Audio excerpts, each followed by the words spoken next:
Admin report number 12416, North Peace Alumni Hockey School. Councillor Davies.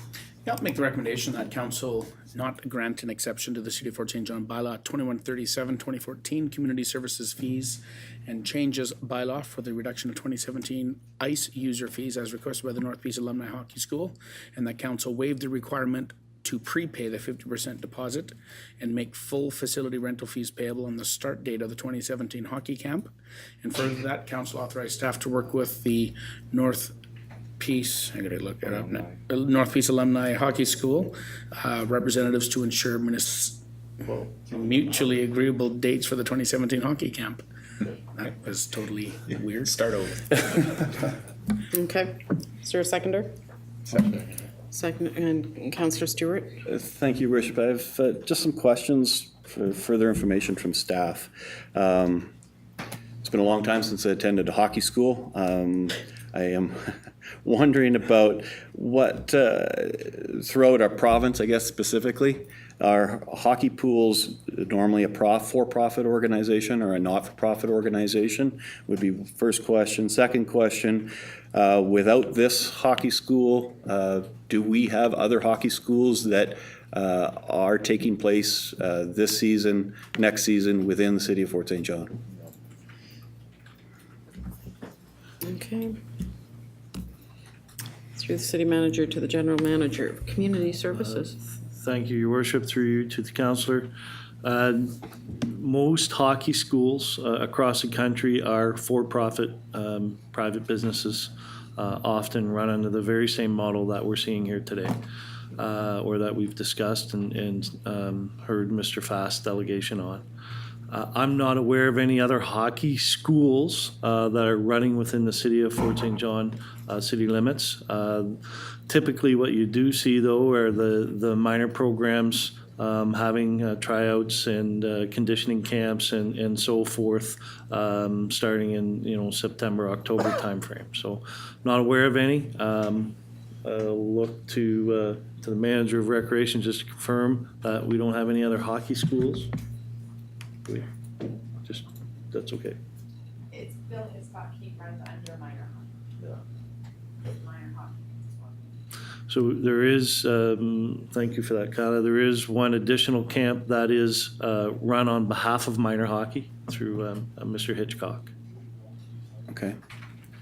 If I may, Your Worship, within the information that was provided in the report, there was emails back and forth with Mr. Fast.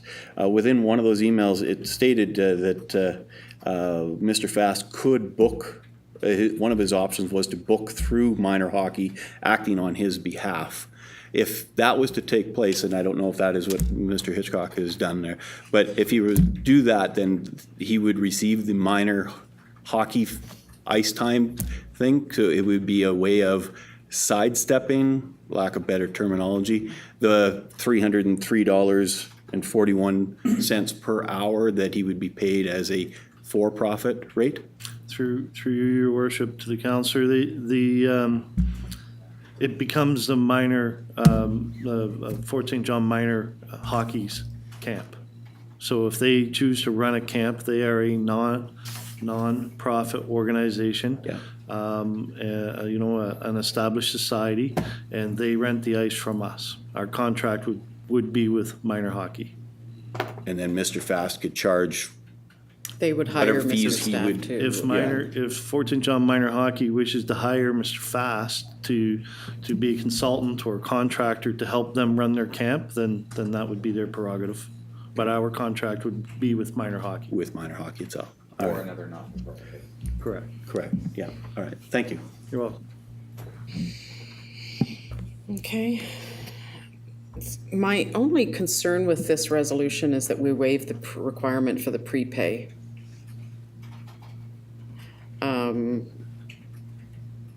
Is this just for this person, or is this going to become part of policy?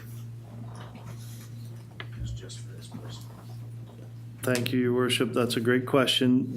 In this particular case, it would be for this specific contract, but as you know, through our Parks and Recreation Master Plan, we are looking at our fees and charges and our associated bylaws around that. Understanding what type of financial constraint this could put on a small organization, be it for-profit or not-for-profit, we would look to we'd be looking to work with them to adjust that so that we're not deterring any potential business.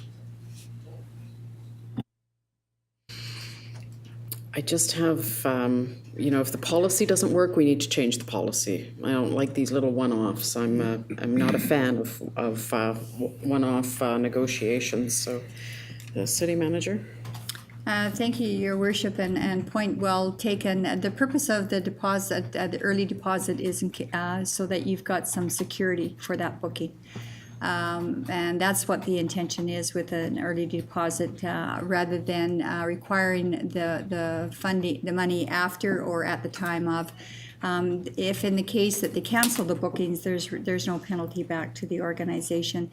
And in this particular case, we put the ice in well in advance of what we normally put the ice in for the season to accommodate, or historically we have done that, at considerable cost to the city. And so if the booking is canceled, we've got no funding to support that additional activity, and then have to scramble to find other bookings.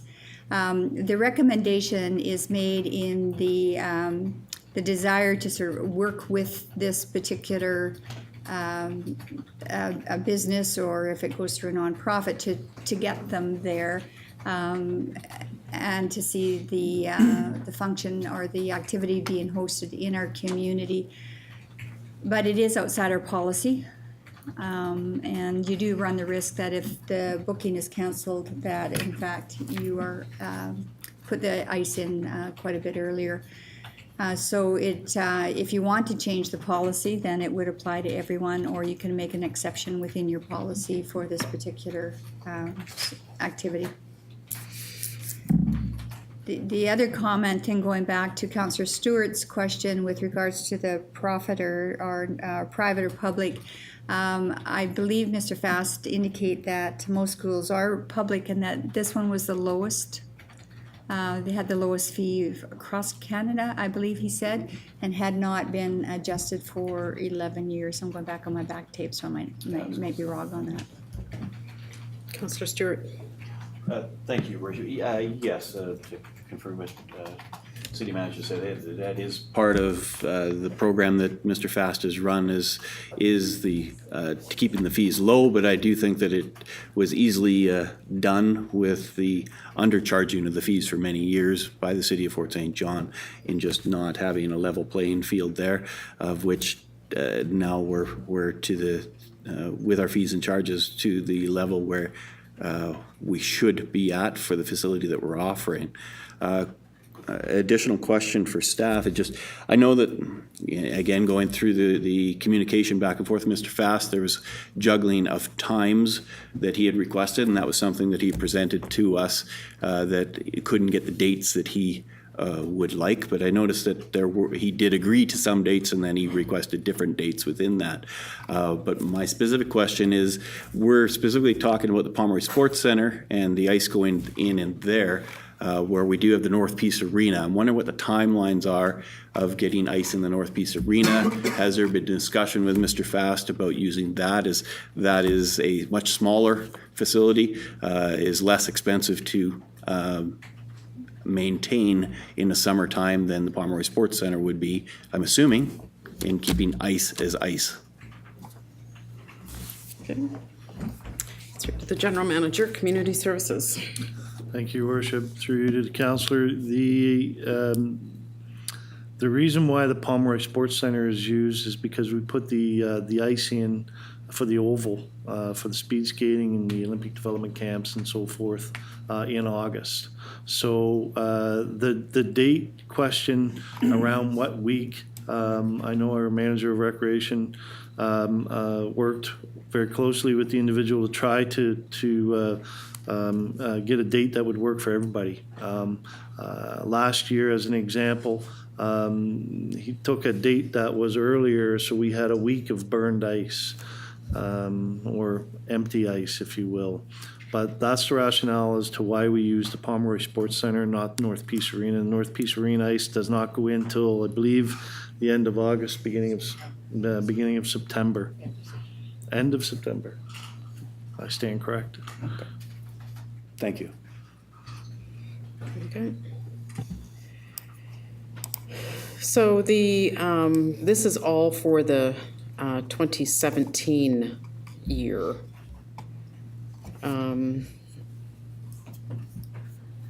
The 50% deposit, is that,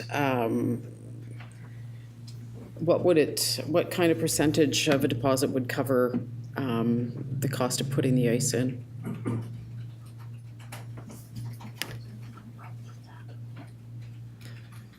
We don't have that information, Your Worship.